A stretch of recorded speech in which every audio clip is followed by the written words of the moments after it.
तो हमने पिछले वीडियो में हमने डिस्कस कर रहे थे हम features of Indus valley civilisation. तो हमने फीचर्स में पढ़ा उनका ट्रेड, एग्रीकल्चर, इकोनॉमी हमने पढ़ी। इकोनॉमी में हमने एग्रीकल्चर और ट्रेड डिस्कस किया। हमने उनकी जो टाउन प्लानिंग को डिस्कस किया, रिलीजियस लाइफ को डिस्कस किया, क्राफ्ट को डिस्कस किया, लैंग्वेज एंड स्क्रिप्ट को डिस्कस किया।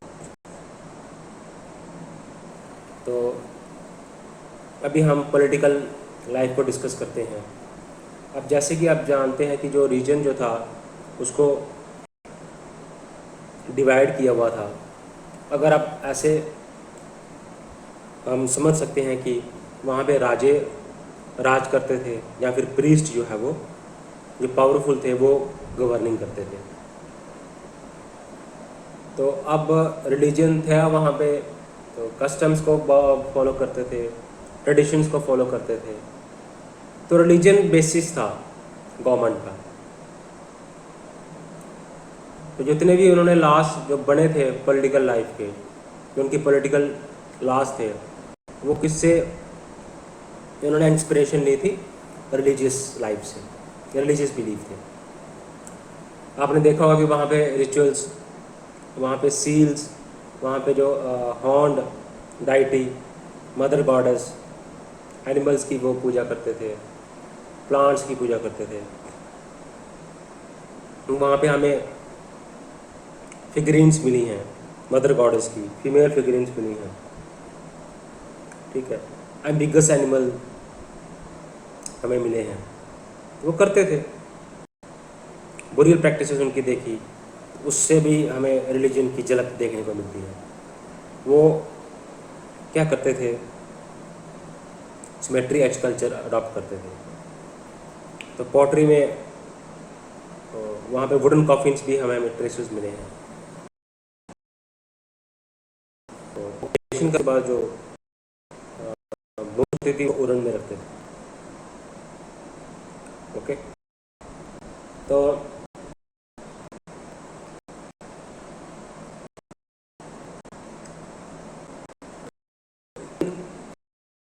सिविलाइजेशन जो इजिप्शियन सिविलाइजेशन जो थी, मेसोपोटामियन सिविलाइजेशन, वो भी रिलीजन के द्वारा ही रूल किया जाता था। माना जाता है कि मोनार्की प्रीस्ट का रूल करती थी। मोनार्क क्या है कि एक सिंगल पावर, सिंगल पर्सन जो सुप्रीम होती है, उसी के पास पावर होती है, हर होती है और हर फिगर होता है। बाप राजा भी राजा। तो फीमेल जो सुप्रीम वो किसमें सिंगल, और यूजुअली जो ओके वो अपने किंग को राजा बोलते थे। तो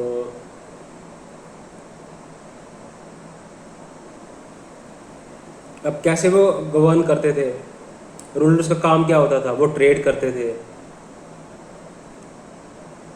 रिलीजन के जरिए वो रूल करते थे।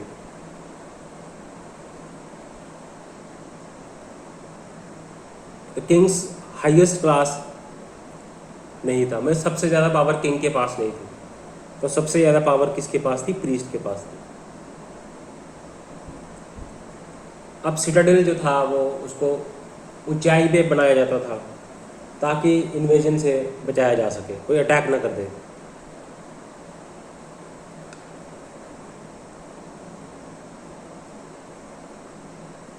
तो वहाँ पे वो रहते थे, वहाँ से वो रूल करते थे, वहाँ से वो ट्रेड करते थे, रिलीजियस एक्टिविटीज़ कैरी आउट करते थे। तो जब आर्यंस ने इन्वेड किया सिविलाइजेशन के ऊपर, तो फिर राजा तो हेड नहीं रहे, प्रीस्ट हेड नहीं रहे, जो एल्डर्स थे वो हेड बन गए सोसाइटी के।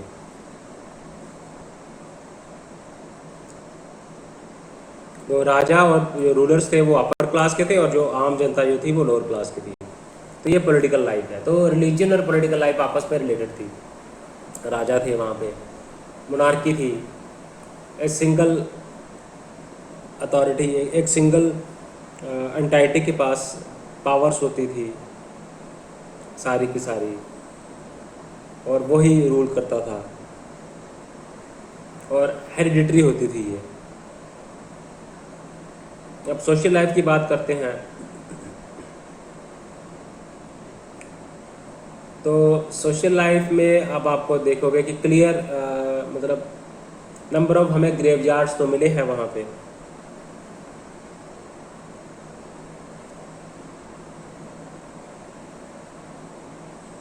तो हम उनके जेनेटिक सफिशेंट जो है साइंटिफिक एनालिसिस नहीं होने की वजह से, जैसे डीएनए एनालिसिस नहीं किया,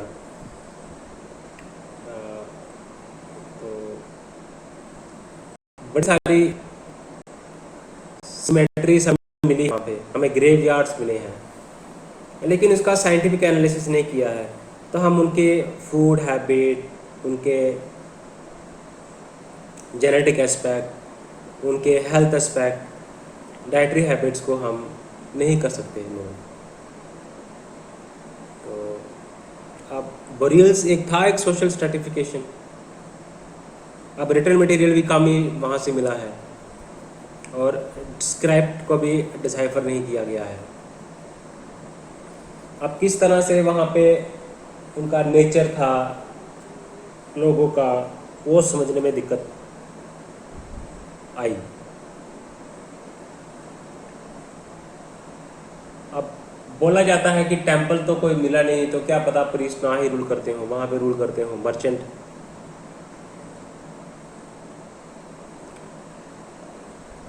अब कई आर्कियोलॉजिस्ट का कहना था कि सभी के सभी जो वहाँ पे हड़प्पन के लोग थे, सभी का इक्वल स्टेटस था, कोई राजा नहीं था वहाँ पे।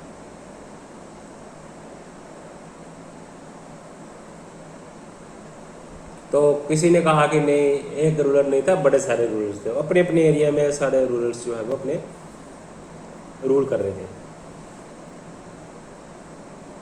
तो सोशल लाइफ को भी डिस्कस किया हमने। सोशल लाइफ, हम लिमिटेड सोशल लाइफ को डिस्कस कर सके हैं, है ना। अभी वहाँ पे टेंपल नहीं मिला है, रिलीजियस लाइफ उनकी थी, तो अब वो ज़्यादा अब ये नहीं कह सकते कि वहाँ पे राज कौन करता होगा। हमने सफिशिएंट डीएनए एनालिसिस नहीं किया है, तो dietary habit, health status, genetic composition हम नहीं कर पाए हैं स्टडी। ठीक है, अब इसके बाद हमने ऑलमोस्ट डिस्कस करी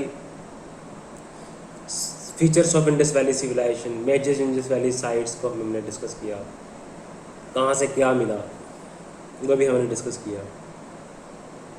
तो ये लोग क्या करते थे, कैसे रहते थे, सोशल लाइफ कैसी थी, ट्रेड कैसा था, एक पॉलिटिकल लाइफ कैसी थी, टाउन प्लानिंग कैसी थी, इकोनॉमी कैसी थी, रिलीजन कैसा था, ये हमने डिस्कस किया। अब हम बात करते हैं कि थ्योरीज, अब एक टाइम के बाद थ्योरीज डिक्लाइन हो गई, वहाँ के लोग बिखर गए, इधर से उधर चले गए, दूसरी जगहों में चले गए, और धीरे धीरे इसका डाउनफॉल हो गया शुरू। अब इसके रीज़न क्या है जो कि अलग अलग बात करते हैं। आप किसी ने कहा कि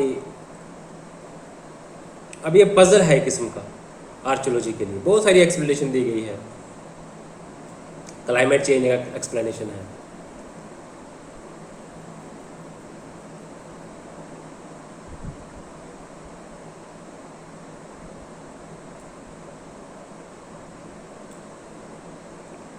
तो किसी ने कहा कि बारिशें कम हो गई, बारिशें कम हो गई तो वहाँ पे डिक्लाइन होना शुरू हो गया, उनकी प्रोडक्टिविटी कम हो गई। ओके, तो क्लाइमेट चेंज हुआ, उसके बाद फॉरेन इन्वेजन हुआ, कहा कि वहाँ पे बाहरियों के आक्रमण किया। तो अब मोर्टिमर व्हीलर ने इस थ्योरी को कहा, स्टेन हो गए, मार्शल हो गए, मोर्टिमर व्हीलर हो गए, स्टुअर्ट पिकार्ट हो गए। तो इन लोगों ने डिक्लाइन के बारे में डिस्कस करा। ठीक है, तो अब ऋग्वेदा में, जो ऋग्वेद है हमारे, तो उसमें बताया गया है कि आर्यन गॉड्स जो थे उन्होंने डिस्ट्रॉय कर दिया सिटीज़ को, पर्टिकुलरली इंदिरा। तो आप एविडेंस भी हमें मिलते हैं, बड़े सारे डिफेंसलेस जो लोग होते हैं उनके हमें मारे जाने की मिलती है, क्योंकि हमें स्केल्टन्स, बड़े सारे मैसिव स्केल्टन्स हमें मिले हैं।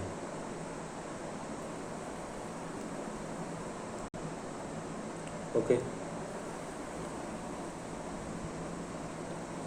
लेकिन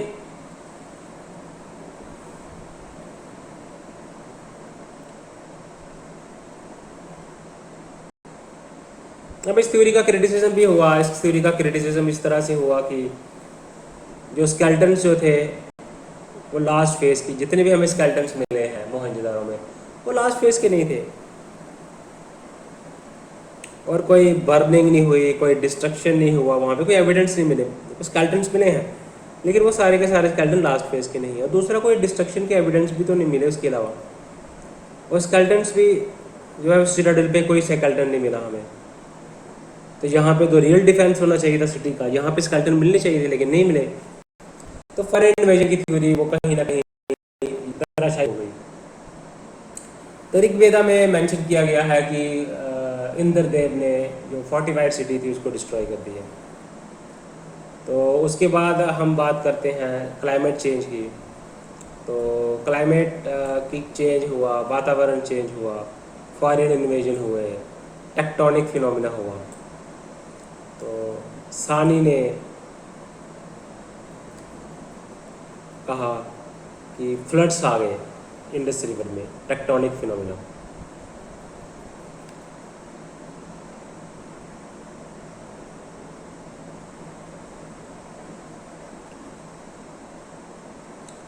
तो बड़े सारे, किसी ने कहा वहाँ पे फ्लड्स बड़े ज़्यादा आए, किसी ने कहा कि बारिशें कम हो गई, अब किसी ने कहा कि इन्वेजन हुआ, ख़त्म हो गई सिविलाइजेशन।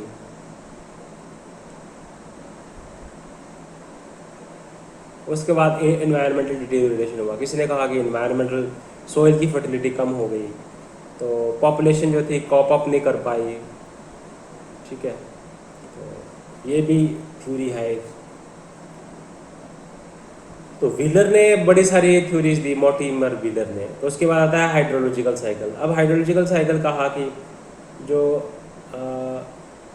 शिफ्ट हो गया इंडस रिवर का east side, east side shift हो गया, एनवायरमेंट हाइड्रोलॉजिकल चेंजेस आ गए, तो एनवायरमेंटल डिग्रेडेशन हो गई, फ्लड्स आ गए, रेनफॉल कम हो गई। तो ये सारे थ्योरीज हमें देखने को मिलती हैं। तो हमने डिक्लाइन में हमने पढ़ा कि कैसे डिक्लाइन हो गई, थ्योरीज कैसे डिक्लाइन हो गई।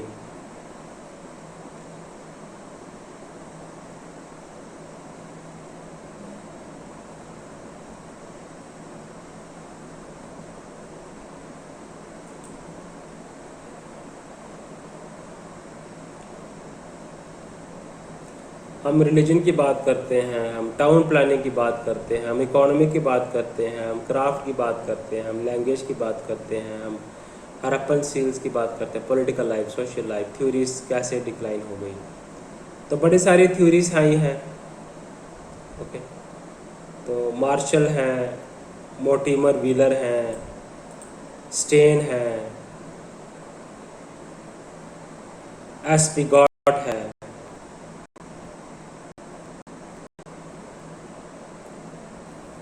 डी.एफ. डेल्स हैं, आर.एल. रेक्स हैं, रेक्स R.L.R.A.K.E.S. रेक्स हैं, और डी.एफ. डेल्स हैं, डी.एफ. Dells, R.L. रेक्स हैं। इन्होंने लोगों ने थ्योरी दी, व्हीलर ने थ्योरी दी, डेल्स ने थ्योरी दी, फेयर सर्विस ने थ्योरी दी, R.L. रेक्स ने थ्योरी दी, सूरज बाण ने थ्योरी दी।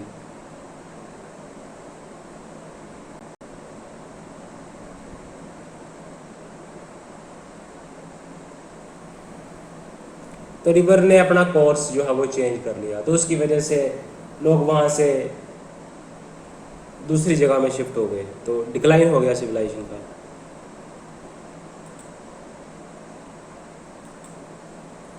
तो गाइस हम देखते हैं कि अब ट्राइबल कल्चर की क्या कंट्रीब्यूशन है इंडियन सिविलाइजेशन में, तो कैसे ट्राइबल कल्चर ने कंट्रीब्यूट किया।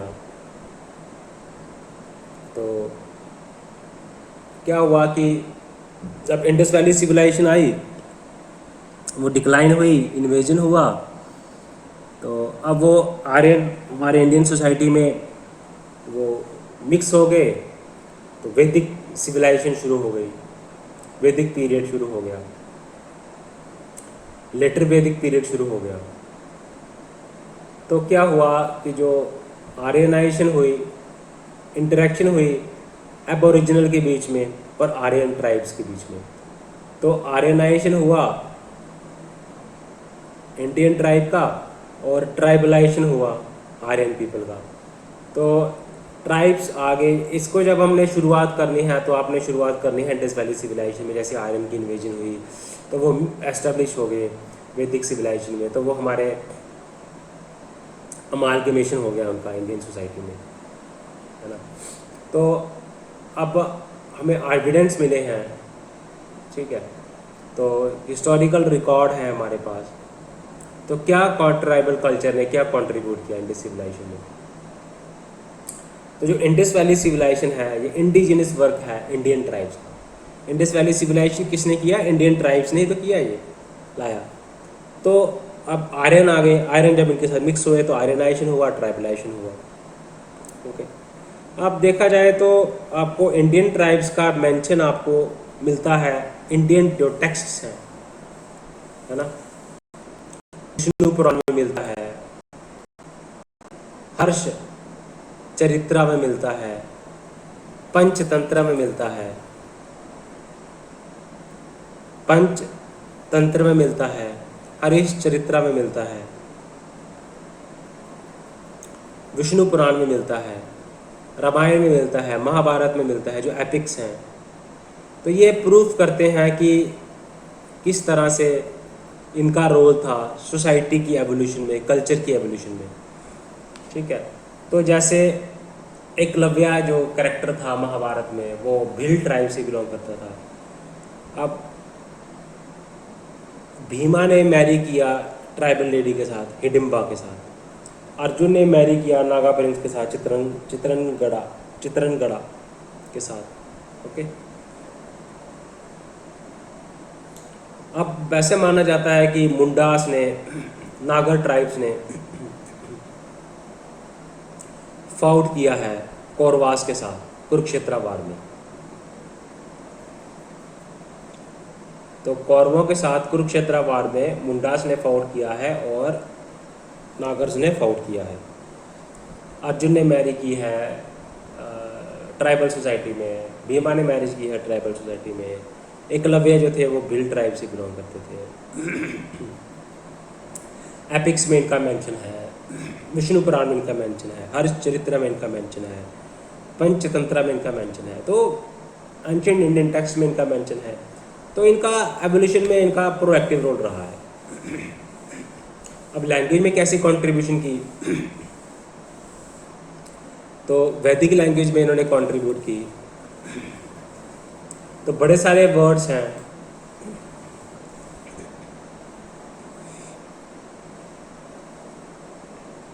द्राविडियन में,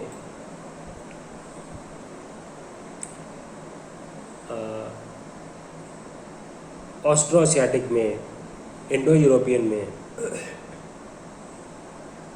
ऑस्ट्रो एशियाटिक है, द्राविडियन है, मुंदरी स्पीकर्स हैं। तो ये वर्ड्स जो हैं ये आर्यन लैंग्वेज में ये एंटर कर गए। तो ट्राइबल की लैंग्वेजेस हैं, नॉन आर्यन की जो लैंग्वेजेस थी, द्राविडियन, ऑस्ट्रो एशियाटिक, जो ट्राइबल की लैंग्वेज थी वो एंटर कर गई आर्यन लैंग्वेजेस में। ऑस्ट्रो एशियाटिक है, मुंडरी है। तो इंडिया की जो रीजनल लैंग्वेजेस, ओडिया है, मराठी है, बंगाली है, तो संस्कृत का फ्यूजन हुआ ट्राइबल लैंग्वेज के साथ। तो हम देखते हैं कि इनका जब मिक्स हुआ ट्राइबल लैंग्वेज का संस्कृत के साथ और पाली के साथ, तो बड़ी सारी लैंग्वेजेस के वर्ड्स हमें ट्राइबल लैंग्वेजेस से लिए गए हैं।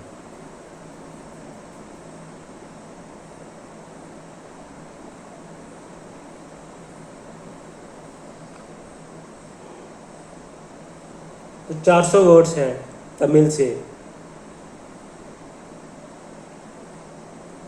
बहुत सारे वर्ड्स हैं। तो ट्राइबल लैंग्वेजेस के वर्ड्स हैं जो कि बाद में पार्ट बन गए संस्कृत का।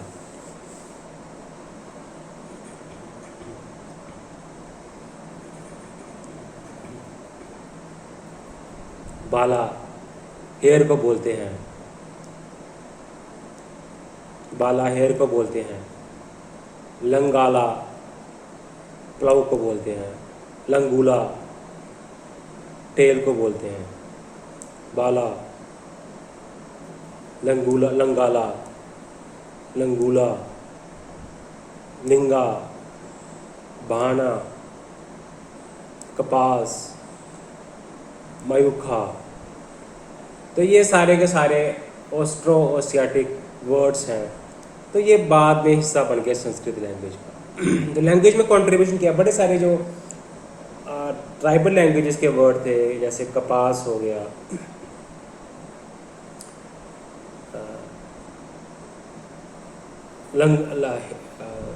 बाला, लंगाला, लंगूला, लिंगा, बाना, कपासा। तो ये सारे एस्ट्रोसियाटिक वर्ड हैं।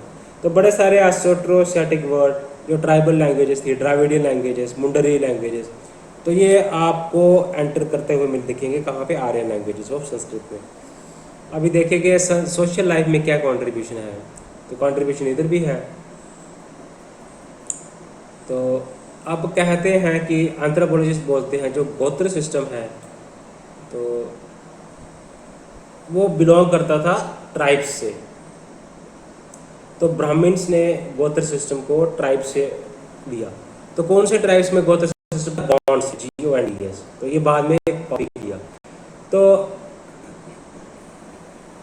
AL बशम ने क्या कहा, एक हिस्टोरियन थे, Indo European people created the Aryan gotra system. Indo European people जो थे उन्होंने गोत्र सिस्टम को क्रिएट किया, तो जो यूनिक था ब्राह्मण्स के लिए। तो अब उसके बाद फिर ये स्प्रेड हो गया क्षत्रियास में, जिसका ये तो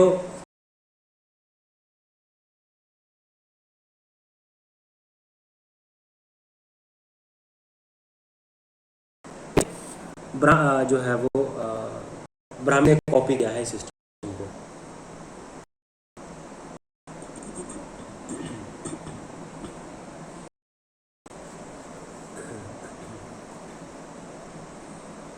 तो ब्राह्मण गोत्र सिस्टम और गौड़ का गोत्र सिस्टम जो है कोई डिफरेंस नहीं है स्ट्रक्चर में, फंक्शन में। तो सोशल लाइफ में मैंने बता दिया आपको, गोत्र सिस्टम की एग्जांपल दे दी। आप ट्राइबल किनशिप की बात करें, गोत्र सिस्टम की बात करें, तो ट्राइबल किनशिप जो है वो आपको उसी जो सोशल स्ट्रक्चर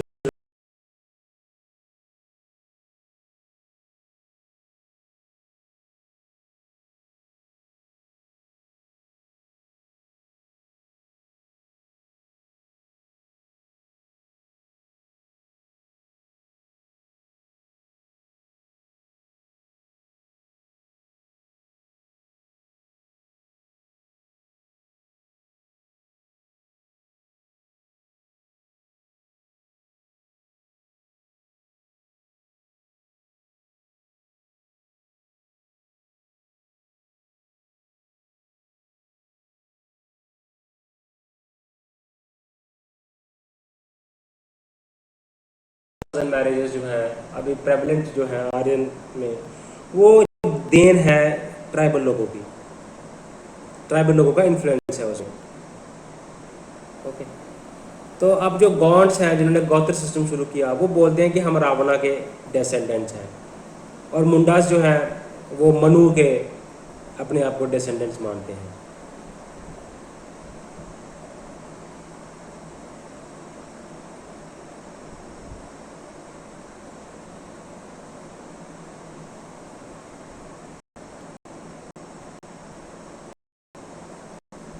ओके, तो सोशल लाइफ में भी कंट्रीब्यूशन किया, चाहे वो किनशिप सिस्टम हो, चाहे वो गोत्र सिस्टम हो। लैंग्वेजेस में जितने सारे वर्ड्स हैं वो आ गए इसमें, आर्यन लैंग्वेजेस में ट्राइबल के वर्ड्स आ गए। इनका मेंशन आपको एपिक्स में मिलेगा, हिंदू टेक्स्ट में मिलता है। एग्रीकल्चर में कंट्रीब्यूशन किया, जो आप देखते हो शिफ्टिंग कल्टीवेशन, एग्रीकल्चर जो है तो बड़े सारे ग्रेन्स की कल्टीवेशन होती है, राइस, वीट, मेज की कल्टीवेशन होती है। रोटेशनल क्रॉप पैटर्न जो है ये सारा आपको आयरन की देन है।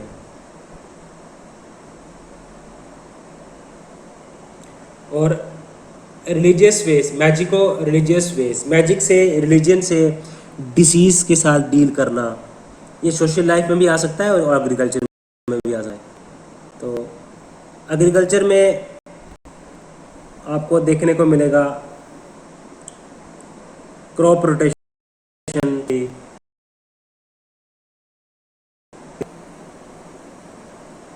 सॉरी के ट्राइब्स की देन है। जब आयरन का इस्तेमाल किया, आयरन ने सीखा कहाँ से? असुर ट्राइब से।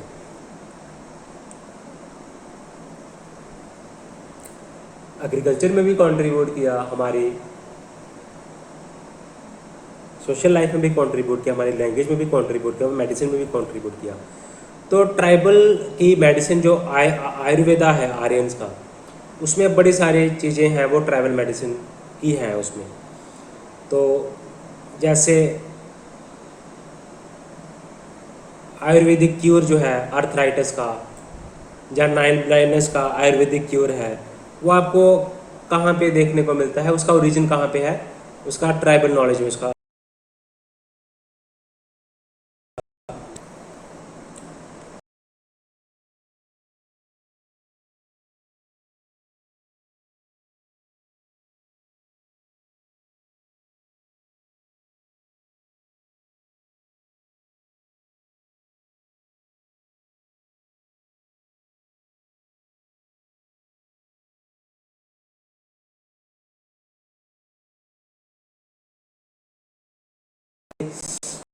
जो मेडिसिन जो थी ये सप्लाई करते थे आर्यंस को। तो आप जो डेंटल केयर प्रोडक्ट्स हैं जैसे रूट्स हैं, दातुन्स हैं, है ना, तो आप जैसे टर्मरिक हम यूज़ करते हैं कुकिंग में, ऑइंटमेंट हम यूज़ करते हैं, जड़ी बूटी हम यूज़ करते हैं, ऑइंटमेंट्स यूज़ करते हैं, हम टर्मरिक यूज़ करते हैं, हम दातुन यूज़ करते हैं। तो ये सारे हमें ट्राइबल्स का ही ओरिजिन है। इनको आयुर्वेदा में आपको ट्राइबल नॉलेज का आपको जिक्र मिलता है। तो ट्राइबल आयुर्वेद मेडिसिन में भी कंट्रीब्यूशन है ट्राइबल्स का। तो लिटिल ट्रेडिशन, ग्रेट ट्रेडिशन, अब लिटिल ट्रेडिशन ट्राइबल का हिस्सा था, ग्रेट ट्रेडिशन आर्यन का हिस्सा था। तो इंटरप्ले हुआ, लिटिल ट्रेडिशन का हिस्सा ग्रेट ट्रेडिशन बन गया, ग्रेट ट्रेडिशन का हिस्सा लिटिल ट्रेडिशन बन गया। तो ये जो है इससे कॉन्सेप्ट आते हैं यूनिवर्सलाइजेशन, प्रोक्लाइजेशन। तो इसने कंट्रीब्यूट किया रिलीजन में भी। तो बड़े सारे फेस्टिवल थे, हिंदू लक्ष्मी पूजा, ठीक है, तो ये हिंदू फेस्टिवल है, आर्यन का फेस्टिवल है। तो सावरटी पूजा ये ट्राइबल फेस्टिवल है, दोनों सिमिलर हैं, ट्राइबल फेस्टिवल है, आर्यन फेस्टिवल है।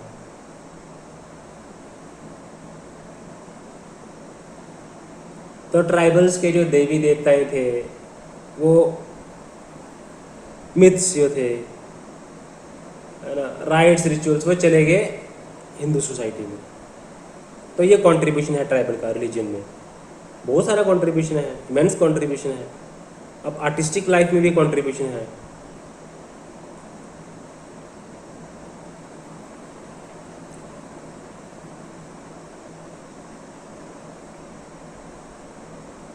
फास्ट रखना, क्लिनसिंग करना, विश फुलफिलमेंट के लिए विश करना, व्रत रखना, तो ये क्या है, ट्राइबल का ओरिजिन है।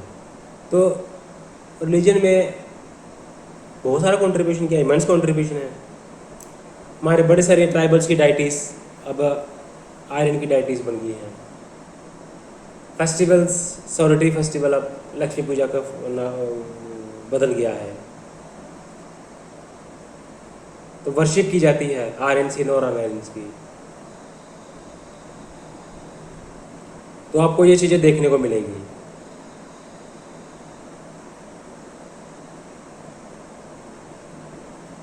अब आर्टिस्टिक लाइफ में क्या कंट्रीब्यूशन है, आर्ट्स में क्या कंट्रीब्यूशन है? देखो, म्यूज़िक में इन्होंने कंट्रीब्यूट किया, इन्होंने मिथोलॉजी में कंट्रीब्यूट किया, मेडिसिन में कंट्रीब्यूट किया,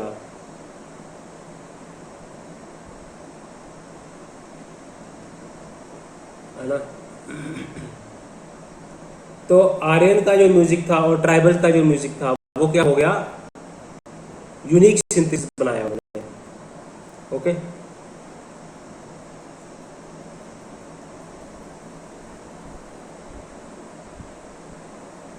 तो आर्यन जो थे वो पेस्टोरल थे, तो पेस्टोरल म्यूजिक जो था आर्यन का और ट्राइबल का भी म्यूजिक जो है, तो ये यूनाइट हो गया यूनिट वे में। तो ये बाहर से आए, इंडस वैली सिविलाइजेशन पे अटैक किया, यहाँ पे सेटल हो गए, फिर आगे बढ़ गए, आयरन ट्राइब्स के साथ कांटेक्ट में आए, तो इन्फ्लुएंस्ड हुए, उनकी रिलीजियस लाइफ चेंज हुई, सोशल लाइफ चेंज हुई, पॉलिटिकल लाइफ चेंज हुई, इकोनॉमिक लाइफ चेंज हुई। ओके, ये आपने रखना है। तो म्यूज़िक का फ्यूजन हुआ, ट्राइबल म्यूज़िक, आयरन म्यूज़िक, इनका फ्यूजन हुआ।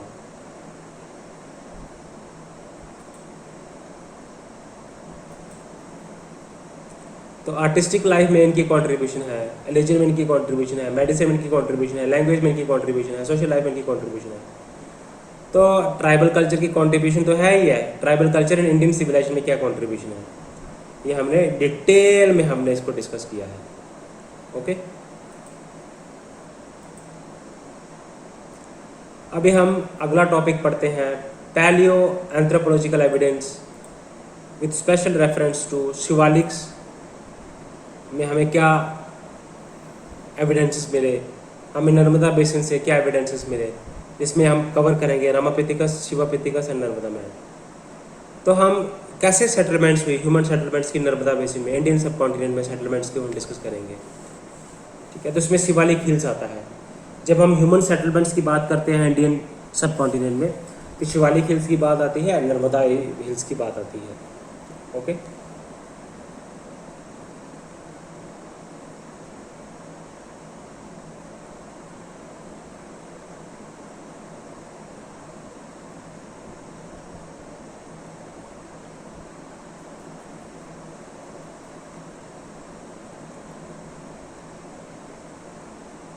तो ह्यूमन सेटलमेंट इन, ठीक है, तो अर्लीस्ट नॉन जो ह्यूमन रिमेन्स हमें मिले हैं साउथ एशिया में, वो मिले हैं 30,000 साल पहले के, हमें ह्यूमन रिमेन्स के हमें मिले हैं इंडस वैली यहाँ पे। तो अब यहाँ पे क्या हुआ, हंटिंग गैदरिंग हुई, पेस्टोलिज्म हुआ, फार्मिंग हुई, एग्रीकल्चर हुआ। आपको मेहरगढ़ में देखोगे, बलूचिस्तान में देखोगे, पाकिस्तान में हम देखोगे, डोलागा में देखोगे, लोथल में देखोगे। तो यहाँ पे आपको इंडस वैली सिविलाइजेशन, जहाँ पे इंडस वैली सिविलाइजेशन में कन्वर्ट हुई है, सबसे पुरानी सभ्यता है, ओल्ड सिविलाइजेशन है, जो कि एंशियंट इजिप्ट के साथ की कंटेम्पोरेनियस है, कंटेम्पोरेनियस है एंशियंट इजिप्ट के साथ, मेसोपोटामिया के साथ। तो किस तरह से हम एविडेंस मानते हैं इंडिया में शिवालिक और नर्मदा बेसिन्स में, तो उस टाइम पे आपको ब्रिक्स के बने हुए हाउसेस मिल जाएंगे, पोर्ट्रीज मिल जाती थी, ट्रेड मिल जाता था। ओके, ड्रेनेज सिस्टम, वाटर सब प्रोसेस कर रहे हैं, हम करते हैं। आप शिवालिक हिल्स है, बेसिक फुट हिल्स है हिमालयाज के।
तो अभी जरूरी बड़ी सारी माइग्रेशन जो हुई थी ना animal population,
little moulders pre moulders और हार्ड फूड के लिए वाई पैसा पैटर्न था।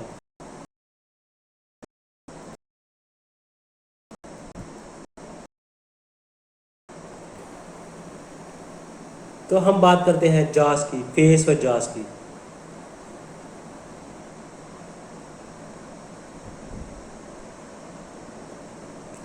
तो फेशियल प्रोफाइल जो थी वो थी ऑर्थोगनेथस। ऑर्थोगनेथस, तो इसका मतलब जो था, जॉस स्ट्रेट था और फ्रंट जो था हेड का वो परपेंडिकुलर था। जा जॉस और हेड जो थे वो परपेंडिकुलर थे। उसको हम बोलते हैं ऑर्थोगोनाथिक फेस था इनका, फेस और जॉस। टीथ्स की बात की, मोलर्स प्री मोलर्स की बात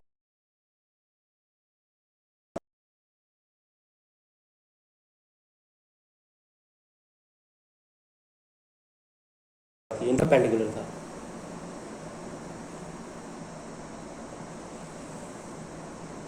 स्ट्रेट जा था। तो अब ये रामापिथिकस किसके लिए एडेप्टेशन था? Seeds, nuts, grass. तो ये अब इसने शिफ्ट कर दिया, तो सॉफ्ट जो फ्रूट्स वेजिटेबल्स थे वहाँ से शिफ्ट हो गया हार्ड फूड की तरफ, ग्रास की तरफ, नट्स की तरफ।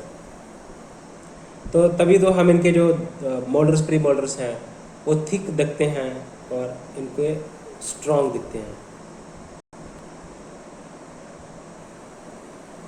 फ्लैट भी दिखते हैं। तो न्यू डाइटरी सोर्स इन्होंने किया, तो ग्रास लैंड जो था वो ज़्यादा बढ़ गया।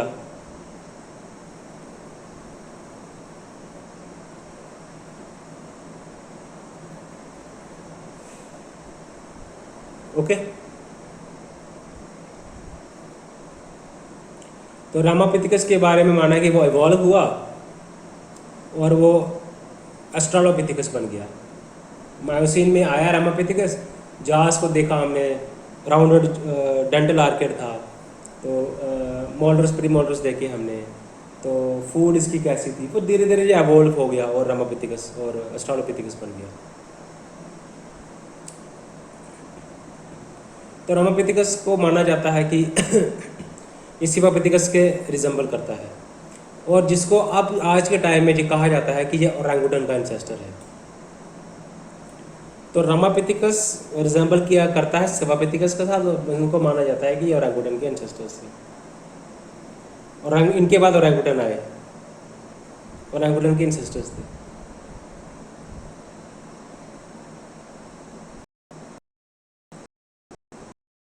और बेसिकली कहा जाता है कि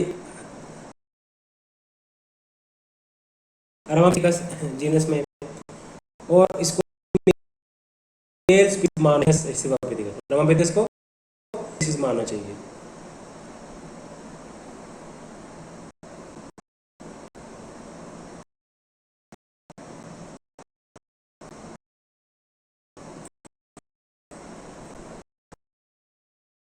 तो फाइलोजेनेटिक स्टेटस की बात करते हैं रामापिथिकस की।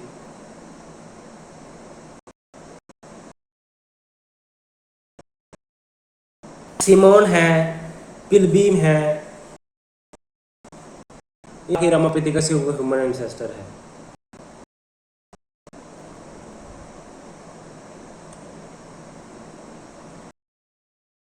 किसी ने है, और जा जो है वो ह्यूमन की तरह है। ठीक है। एक्चुअली रामापिथिकस में कंट्रोवर्सी है। तो क्योंकि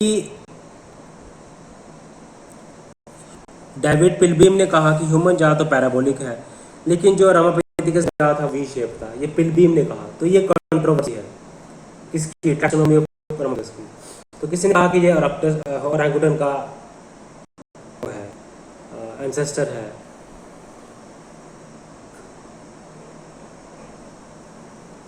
किसी ने कहा कि ये पिलबीम, सिमोन ने कहा कि ये ह्यूमन एंसेस्टर है। किसी ने कहा कि ये जा और टीस की मॉर्फोलॉजी को देखते हुए कि ये बेसिकली एप और ह्यूमन के बीच में ट्रांजिट होता है।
सिवापिकस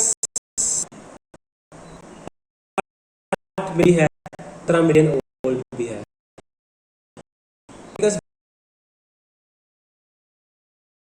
12 मिलियन ओल्ड, 4 साल था।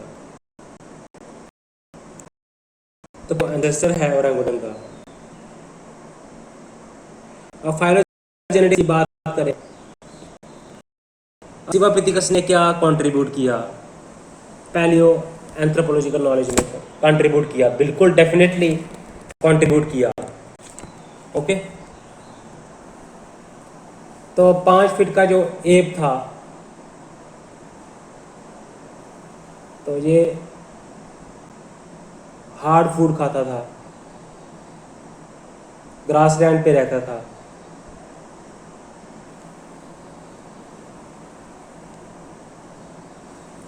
तो सिवापिथिकस एसोसिएट था रामापिथिकस से।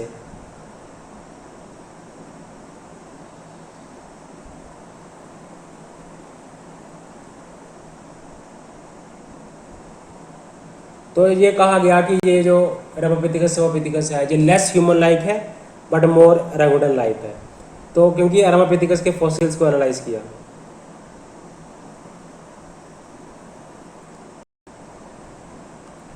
तो ऐसा कहा जाता है कि पिथिकस के जो फॉसिल है वो फीमेल स्पीसीज है सिवापिथिकस का।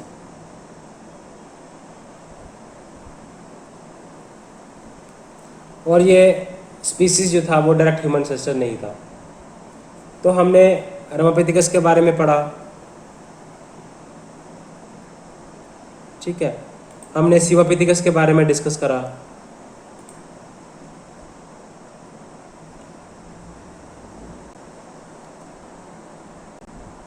तो बड़ी सारी कंट्रोवर्सी है इसके सराउंडिंग में। तो रामापिथिकस के साथ इसका लेना देना है सिवापिथिकस का। तो हैवी थिक इनामिल्ड टूथ थे, मोलर्स में Y5 का सब पैटर्न था, बड़े हैवी दांत थे, ग्रास एंड नट्स खाते थे ये। तो 17 से 18, 7 से 8 मिलियन ईयर्स ओल्ड इनके जीनस, ये स्पीसीज ओल्ड है। तो जीनस इनका मायोसिन इपोज से बिलोंग करते हैं, और जीनस इनका सिवापिथिकस है, रामापिथिकस है। तो ये बिलोंग करते हैं, लेस ह्यूमन लाइक है और मोर ओरांगुटन लाइक है।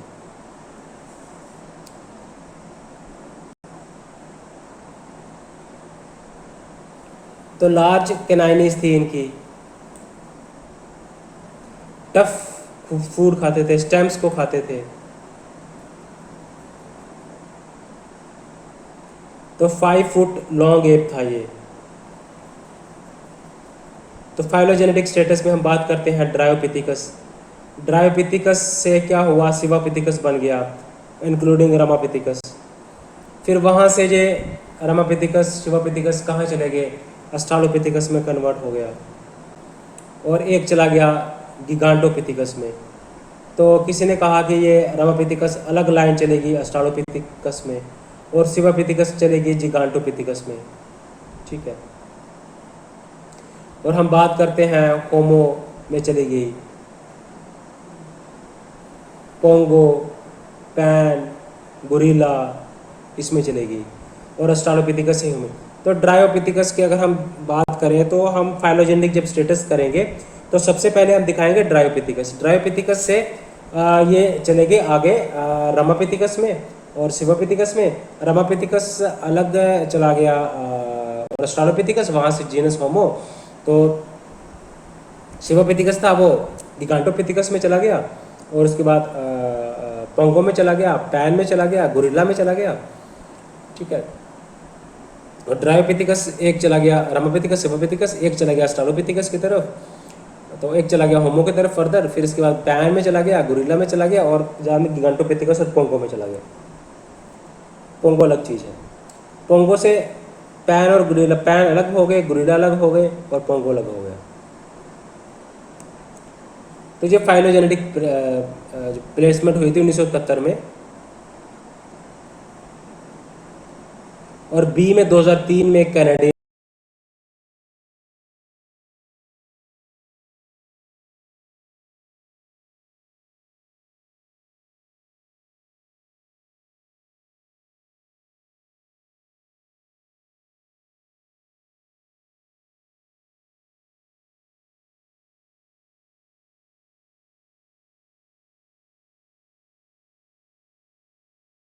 हमने भी डिस्कस किया। तो इसकी जो फॉसिल रिमेन्स थे वो 12 से 13 मिलियन ईयर्स ओल्ड हैं, जीनस मायोसिन से इपॉक से बिलोंग करते हैं।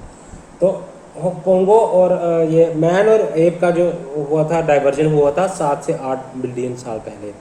तो ये तो 13-8 साल मिलियन ईयर्स ओल्ड है, 13 से 8 बिलियन ईयर्स ओल्ड है। तो ड्रायोपिथिकस से हम चले गए अस्ट्रालोपिथिकस से हम चले गए सिवापिथिकस से रमोपिथिकस को हमने डिस्कस किया। तो हमने फॉसिल हिल्स को डिस्कस किया, नर्मदा बेसिस को डिस्कस किया, उनकी पैलियो एंथ्रोपोलॉजिकल सिग्निफिकेंस क्या है उसको हमने डिस्कस किया। Palaeo anthropological pieces of evidence जो हमें इंडिया में मिले, जहाँ हमें सिवालिक्स में मिले, सिवालिक्स पर हमें डिस्कस किए। नर्मदा वाले हम डिस्कस करेंगे नेक्स्ट वीडियो में। ओके गाइस, तो हमने इंडस वैली सिविलाइजेशन को पढ़ा, हमने डिफरेंट आगे चीज़ों को पढ़ा। तो चैनल को लाइक जरूर करें, सब्सक्राइब करें, शेयर करें guys. Bye bye, take care.